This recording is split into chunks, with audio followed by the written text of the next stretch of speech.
So we are going to go through the seasoning process for our new Lone Star Grillz 20 by 42 inch offset. The instructions recommend that you coat the entire inside of the smoker, including the firebox, with some sort of fat. The easiest way to do this, as far as I'm concerned, is a can of Pam or something similar. I'm actually just going to use a store-bought canola oil spray. So that's what we're going to do. I'm not going to try to hold the camera while I do this, but just know that I'm going to coat all of the inside, including the door of the firebox, all of the inside of the actual smoke chamber, including the lid, and I'll probably even get a little bit down in the smokestack. The other thing I'm going to do is coat the racks, the smaller rack there in front for the smoke box, or the firebox, as well as the larger racks for the inside of the smoke chamber. I'm going to spray those down as well, both the top side and the bottom side. And then we'll get those put back.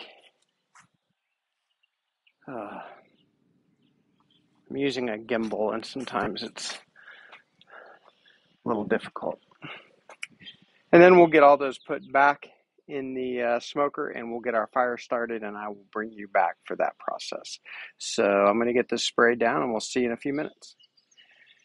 Okay, so we've got everything sprayed down with our cooking spray. Inside of the firebox, all of the upper part of the firebox with the grate and the griddle, all of the insides of the smoke box, including the grates, which I put back in, and I even tried to get a little bit of spray down in the smokestack too. Not sure how necessary that is, but we did it anyway. Got the smokestack wide open, and I'm going to use a bed of charcoal to start the fire today, basically because it's cheap and easy, and getting good smoker wood is not super simple for me where I am. So I don't want to use a lot of that just to do the burn in. I am going to probably use a piece or two at some point just to kind of get used to how the temperature fluctuates and is affected by adding wood as an experiment as part of this. But I don't really want to start a fire with several pieces of my good oak smoking wood. I've got a couple of tumbleweeds below the fire grate there that I'm going to light. And then I'll use my ash rake to push them in under the charcoal. The instructions recommend that you try to stick around 225 and don't exceed 250 degrees for your burn-in to season your smoker, as well as to cure the high temperature paint on the outside. Otherwise, you could risk it blistering. So I'm going to work to make sure the charcoal doesn't lay right up against any of the side walls or anything like that as I'm tending this fire. So we'll get these lit.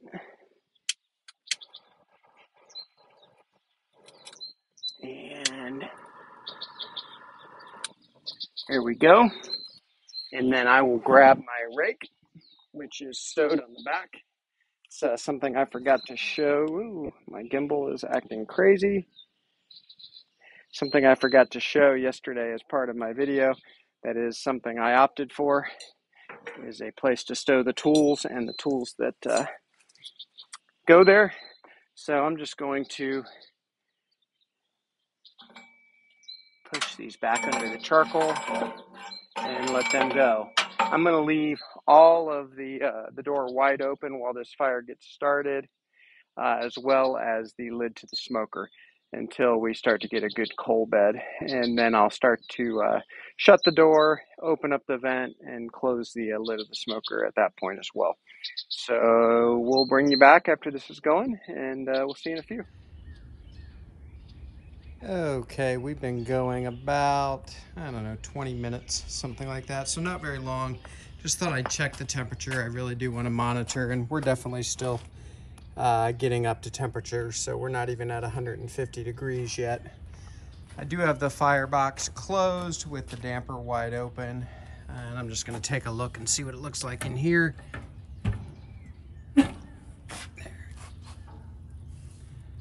Okay, we got one side going a little better than the other.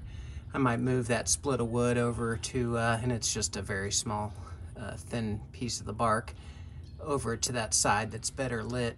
and let it catch a little more. And probably in another 15 or 20 minutes, I'll rake those coals around a little bit and just mix them up, and that'll really get those embers glowing, I think.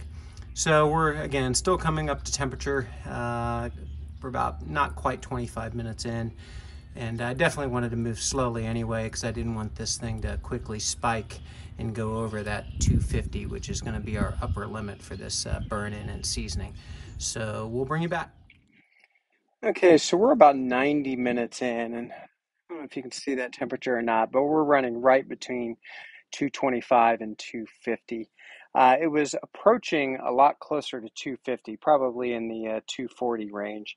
Now it's backed off a little bit, so I think I'm going to add a split of wood and just see what that does to the temperature. This is some of my good oak smoking wood, so we're just going to monitor that. Again, I'm not going to use a lot of this. I'll drop some more charcoal briquettes on before I use a lot more wood, but I do just kind of want to see how that affects the temperature.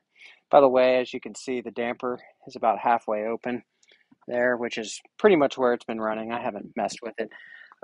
Once this thing got to 225, 250, it really held there nicely. So there's our burning charcoal. So I'm just going to create a little, there we go, and just drop that split in there.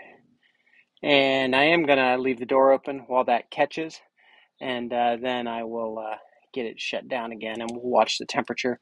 And I'll be prepared to lift the smoker lid if it gets above 250, because I really want to try to do it right as per the instructions and make sure my high temperature paint sets. So we will bring you back, and there it's already catching. That's beautiful. So we're going to go 3 to 6 hours at this 225 to 250, which is what they recommend for seasoning. So we'll bring you back. All right, we are right at 2 hours in. Again, we're going to go 3 to 6 hours. We're running just under 250, about 240. I'm going to monitor that and make sure it's not going to go up a lot more. I'll open the lid and back down the intake vent just to make sure we don't spike higher than 250. The other thing I wanted to show you is, I don't know if you can see the wisps of heat coming out of the smokestack there, but it's really been burning clean. Really happy with that.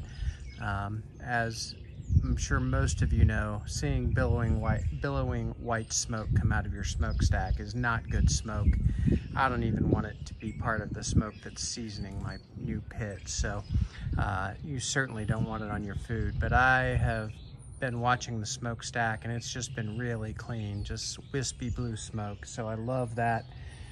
Really happy with the way this is going. It's holding its temperature well.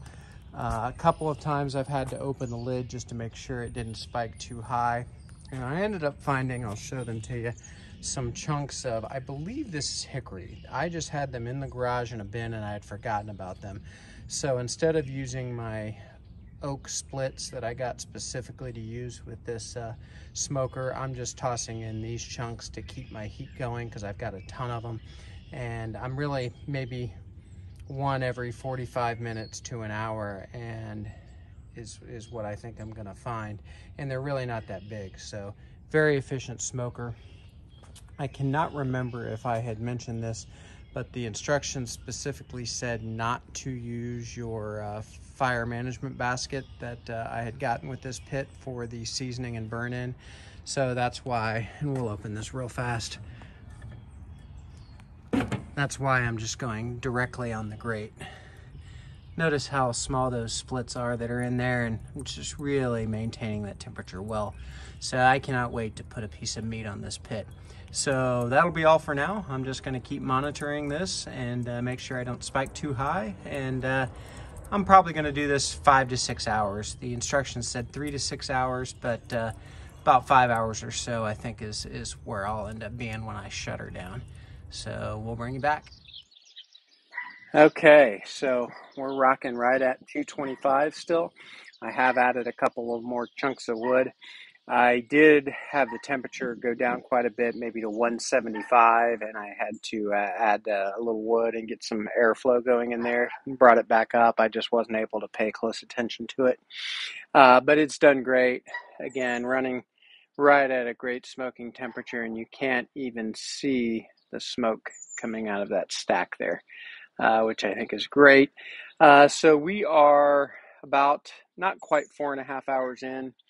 I might add one more split of wood, but I am essentially going to call this done. I just have other things to get to. We'll look in here real fast.